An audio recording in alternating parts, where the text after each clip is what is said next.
I like to start with a story.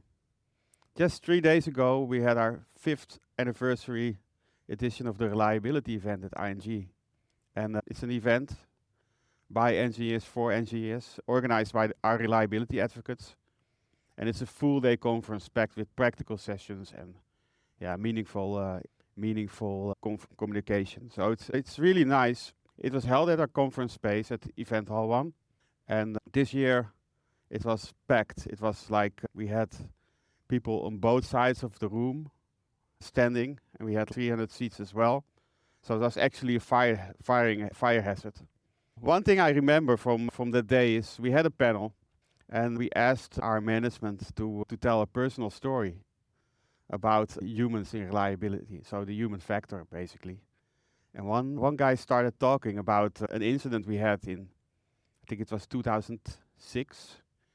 We had a data center which was in an old town in the east of the Netherlands, and the aircon quit. So the temperature started rising quite quickly, and this data center is fully dedicated to doing payments. Everybody was sweating already, and at the end, I don't know how, there was one person who had a crowbar in his car, and he smashed all the windows, and that actually gave enough time to get things sorted out. So that was, I don't think it's the human factor that you need all the time, but I think it's a pretty good story. So yeah, the theme of the event was actually the human factor, and was not really by choice, but we got so many CFPs on that topic. So I think this is going full circle. We're going beyond code, so we're really igniting the socio-technical system through reliability advocacy in that way. So yeah, this is me.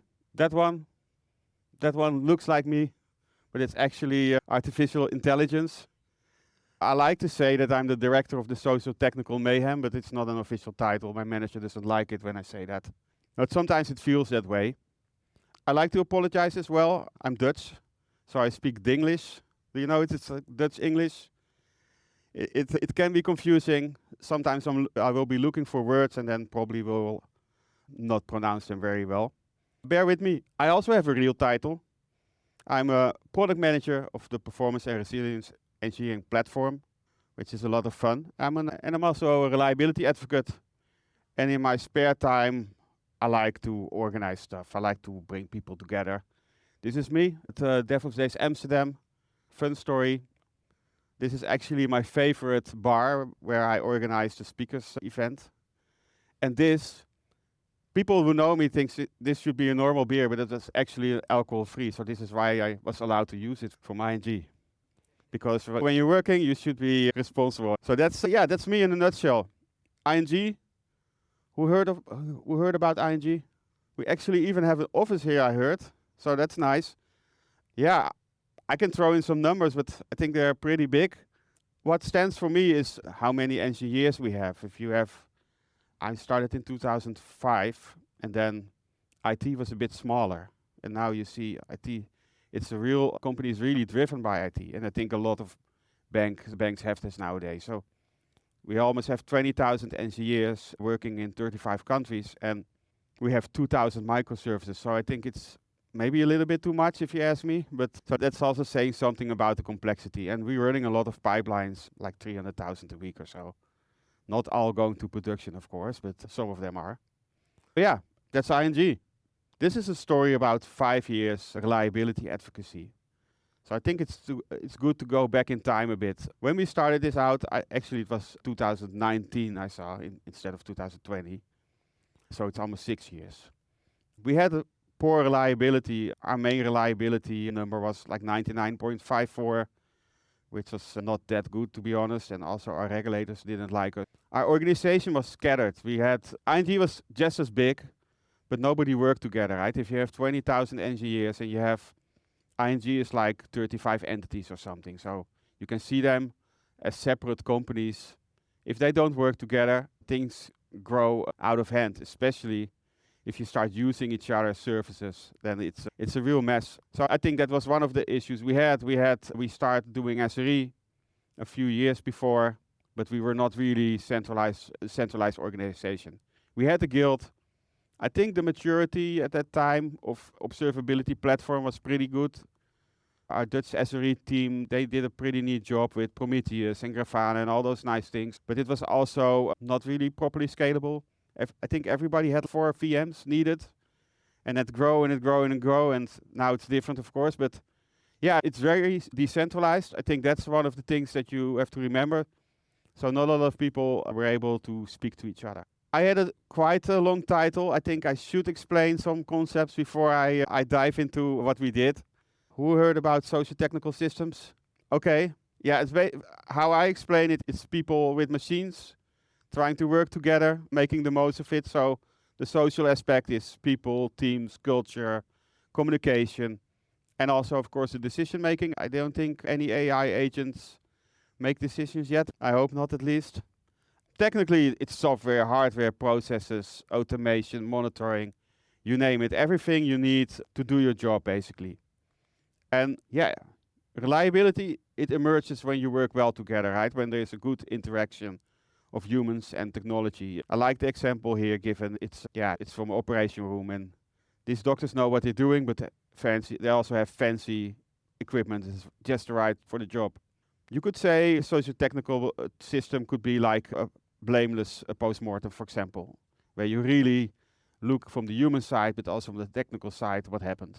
I'm also going to talk about communities and advocacy movements, and there is a bit of a difference, but there's also an overlap, right? We had a community of practice, aka a guild. This is about people with the same job title, mostly sitting almost next to each other, right? They want to improve skills. They want to develop professionally. Yeah, they do all kind of knowledge sharing, and it's very narrow on the topic. So you can have a front-end guild or a back-end or a Kotlin, or I even have a beer tasting guild, but I'm not sure if I have to call it a guild. Maybe it's more like an advocacy movement. Advocacy, on the other hand, it's an overlap, right? You try to increase knowledge and everything, but it's also promoting a cause, influencing people. So make sure it's actually adopted and there is change possible.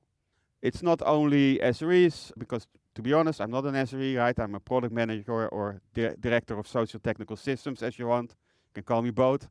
So it's a lot of people together, but with a cause. And they do anything that helps awareness, right? So we created courses as well, but we also organize stuff and everything. And this is about culture, and culture is slow. It's you cannot just change somebody over time, right? It takes a while. So if you summarize it, I think community of practice is really about let's get better at what we do. And advocacy movement, I would summarize it, let's make this important to everyone. Let's put it in the center of attention. The next one that really inspired us was CALMS. First was CAMS in 2010. They coined it at the first DevOps conference. And then 2 years later, they also add the L, which sounds a bit better. The L is more about processes. So it's about culture. It's about collaboration, culture and everything. So it's important. The C is for culture. The A is for automation. You all know it. If you don't automate your job, I think in the past people were afraid to automate because they think they were not needed anymore. But if you start automating, there's more to automate until you actually grow all together, right? So there's no issue for your job. Lean, this is about processes. It's important you have the processes in place to do things the right way. Then we have the measurements. If you make decisions, you need data. You need, for example, DORA metrics or all those kind of things. You make data-informed decisions. So not only by your underbelly, is that English? The feeling in your underbelly to make a decision. You also want, to have data on it. And sharing is caring. I always say it, if you don't share, you don't learn, because also when you share, you get feedback and you bring people together. So yeah, those were actually the principles that we took in heart. Engineering culture, this is something we were building. I think we're getting better at it, but at that time we also had already an engineering culture that enabled us to even start such a thing. This is about shared values, how you work together, how you learn together, right? You need a few things. You need empowerment. You need to be able to do what you do, not your manager telling you not to do things. You need to be empowered. Innovation is a big thing. Like in IT, there's no such thing as if you stop growing, you start declining. So there's always the need of innovation. At ING, we try to increase our maturity levels, for example, on SLIs, SLO. And that's also something that our advocates do. And Orange Code, yeah, that's our DNA. We take it on, we make it happen. That's something we say. We help others to be successful. So that's about sharing and learning. And you are always try to be a step ahead. Look a bit forward instead of only looking at your issues now. Okay, so what does it make you, what do you need to be happy? For me, and I think for many people, this is autonomy, mastery, and purpose. You really want to be in control of your own self. Daniel Pink wrote a book about it. It's called Drive. Yeah, it's basically, if you have the carrot and the stick, that doesn't work anymore in complex world, right? You really need intrinsic motivation to be successful. So yeah, I think we had enough theory. Let me talk about the journey. It was a real big trip. I'm going to be a bit short on all the details because I think every trip for everybody will be different. So I'd like to have a bit more attention on how you can structurize it, right? But to start, you need a group of people who see a cause and who are enthusiastic about it, right? We were from the NL side. We saw a lot of issues on reliability. We saw people not really working well together. We saw scattered tools. We saw tools that didn't fit the engineers' needs. We saw a lot of stuff that we were not happy about and that we wanted to change. So that's why we also started this grassroots movement, looking for a change, looking to be a stakeholder, looking to bring people together, but also bringing best practices from the industry. It did start with I call it grassroots, right? Because we as engineers ignited it, but we also asked our manager, can we please go with this? We even made a PowerPoint. I'm not going to share it with you, but because it's just 3 slides. And he said, yeah, sure. But I think even if he said no, we would still do it anyway. And you need a way of work. So we established a way of work. We had meetings, right? We came together, and that was the start. But if you want to grow, you also need some milestones. And for us, it was really the big milestones was when we really start organizing as well, right? We started with having a tool belt, so everybody had more or less the same knowledge about the tools that were available. We made documentation, we gave training to each other, so they could call any advocate to solve issues. But we started to get a bit more traction when we really started organizing, getting people together. Because, you can only do so much with 10 people, right? You really want to get people in the room understanding the problem. And actually, we have 20,000 engineers, right? I think a lot of them are pretty smart and probably more smart than me. I think most of them actually. So they also came with really good ideas. There was like one guy, we had problems with the scaling of observability platform. That guy fixed it locally, so people were upset. But it was helping whole departments, right? And at the end, the scaling went to the global platform, so it was fixed. But he just said, I need it, so I'm going to do it anyway. And then, of course, it will be globally adopted afterwards. But yeah, he just took it on and make it happen. We also looked at the operating model itself, right? You want to have a seat at the table, but you also want to organize properly. What we did is we were involved in a big organization on SREday. And that is what we achieved, that there was actually a hierarchy in SRE. So we had a global SRE department and we had all entities and they worked brilliantly together. So I think that was one of the highlights. And we created some courses. So achievements, I think innovation is one thing. We really brought a lot of stuff from outside. But it's also pretty cool that people liked working on reliability, right? When you hear the word post-mortem, some people think that costs us time. But now at ING, people say this gives us opportunity to learn and improve, right? So all these contributing factors are actually pretty interesting. I always say an incident is like a present, like a gift, but you have to unwrap it yourself, right? It's not going to unwrap itself. And we gave people purpose and changed their lives. I will get back to you at the end. So the implementation plan. Yeah, we were born. We found a cause.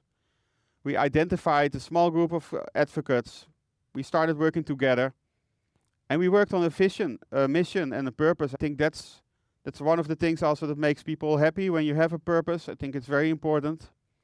We came up with this, but I guess you can come up with any cause, right? You can, and that has also a different vision and everything. So for us was having reliability at the center of the engineering culture. That was our vision. And then our mission was awareness, best practices, being a stakeholder, but also unleashing the full engineering power. It's not just us, it's everybody. It's a shared responsibility. And purpose is, getting better reliability, basically. That's what everybody wants. We started, when we had the purpose and everything, we had to develop and share reliability practices. So what products do we have? Where are they? How do they work? What's the best way to work together? How do you share knowledge? What kind of toolkit do you have? So that was important. Then we went to the next steps, events, trainings. This is part of the reliability event picture. Like was last year with charity majors, I think. Yeah. And we just had our 5th anniversary, what I already told about. And we're a household name. I think that's good. And does anybody knows where the next SREday will be in Amsterdam? At our head office, this one, it's going to be good. I would book your ticket directly, to be honest. We also had some trainings. We liked to reuse stuff, right? Sharing. So we really digged into the Google's Art of Slow. I think like 500-600 engineers got this course. And it's still counting. It was sometimes whole departments. I had even a session with, was like 80 people over 6 countries, some remote, some in the office. We had multiple in the office. It was madness. A major incident, that was also really nice with problem management. We recreated an incident, we played it, and we looked for how to respond. Then embedded into the organizational processes, I think when you want to go further, it needs to be established. Part of it, what we did is we made it a full-time job. Not my job, I'm just a part-time amateur, but there are some people called developer advocates nowadays. It's their job to do this stuff. We created cultural change. It went a bit slow, and we got a seat at the table. So we are treated like one of the stakeholders for organizational changes, for reliability things. And we redefined how people worked on reliability, how we structured, together with a lot of SRE leads, by the way. The last step, it's actually not a step. I think it's something continuously, right? But once you are accustomed on what you're doing, probably you're already not efficient anymore. What happened for us, for example, every week we had a meeting. We talked about incidents and what happened and everything. And we talked about our backlog, what we're going to do. And we know it's always the same people and there was not a lot of energy anymore. So we stopped doing that. We do now more meetups, more off-sync work. And we went back to the Reliability Guild, which is actually SRE Guild plus advocates are now one. And it's also organized over the different countries. And part of it is our advocates. So we work totally different than when we started. Present time. That one I spoiled. Yes, we are a Reliability Guild now, but with advocacy movement inside. We did a lot of meetups, events, courses. That is something we're continuing. One thing is important when you do courses, put it in the rest of the curriculum of the company you work for.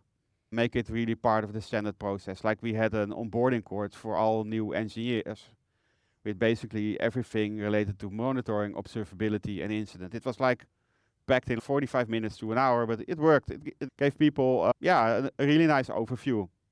Reliability went up. I don't think it's all because of me, to be honest, because a lot of people worked and probably would have gone up anyway, but I like to think that we contribute towards making it more important, which is what you need, right? Lessons I learned. Bridges. Bring people together. You need stakeholders also to open doors. First time I went to the management board, I was nervous, but now our CTO is our regular guest. It's all cool. They also think it's important. Don't be afraid to change, and cultural change will take time. Also one thing, if you're a group of 10, probably not everybody is going to put the same effort. Totally fine. Because it's not a job, it's a purpose. Wrap things up. I got 1 more minute. Key takeaways. It can be possible anywhere. I'm very convinced about it, but you need people around you to get things going. Changing culture takes time and you need to find a purpose, vision and mission, else it will not work. And it needs to make sense, right? I can find purpose on a beer tasting club, but it will never grow as big as this. I'm pretty sure. The 5-step plan is identify, develop, organize, and embed, and then evolve and improve. Call for action. Does anybody has a purpose they want to share? Or you want to read me a story? Shall I read a story? Yeah? I shared that it actually changed people's lives, and I wasn't kidding, because I got this letter from a speaker from abroad, and she said, it all started with me taking the chance to share my experience by submitting a proposal. But this person is from far away, so even if you get chosen, you don't know if you get it, right? But what she says, it really helped that we went to the manager, say, this person has to come, and it actually changed her life, she said. She never traveled. She now has been 2 weeks in the Netherlands meeting everybody, and she really had a great time. She says, you guys inspire me in so many different ways. Thank you so much. So that was basically the story. Is there time for questions? Anything? Or was I clear? I guess not. Yes. Yeah, in an organisation as big as yours, how do you identify the advocates when you're starting a community of practice? Because that can be quite difficult. It's mostly the people next to you, because we were at the building block area, and we had SRE, and I was a product manager of performance. So we had certain tools to increase reliability. And my manager, she left ING, but she was really great. She gathered us, let's start, because we want to make more impact. So it mostly starts almost local, but then you need to go further. But yeah, probably the person next to you. How do you spread it out then from local? Is it like word of mouth or? Yeah, word of mouth and organizing things. But in general, if you have 10 people, I don't know if it's science or not, but probably 1,000 people, right? Because everybody knows a lot of people, and it spreads like, isn't it that if it's only 5 steps until you know everybody or something? So it goes quick. Thank you. I'm just curious about the engineering side of things. So you talked a lot about reliability, community of practice, and things like that. So do you also have an engineering counterpart to reliability, and how does it stand? Yeah, the counterpart are the platform teams, and some of the members are also from the platform team. So we had there were some advocates were like me, not really a coder, but there are also very hardcore SREs inside. It's a combination of all people, and because we were sitting in platform teams, we really brought this to the products as well. So you have both platform engineering as well as reliability. Yeah. Sitting at the table and Yeah. talking things out. Yeah. Can you share some particular events or maybe trainings, initiatives that were the most impactful? Yeah, I think that's definitely the art of slow. That's what we started with, and it really helped people understanding the concepts. And we changed the course a little bit. I don't know if you know the course from Google. We made it a bit shorter. It was like, I think Google takes a day. We did it in the morning. And most of the times we throw away the sample application from Google, but we started working directly on the customer journeys of these engineers. So we actually picked their components and start working on that. And that it was a lot of misconfusion about how things worked, but also it changed a bit the thought direction of the engineers in that case. So that really helped. Okay, I think that's all the time we have for Okay. questions. Thank you. All right. Just catch me up if you want to chat more.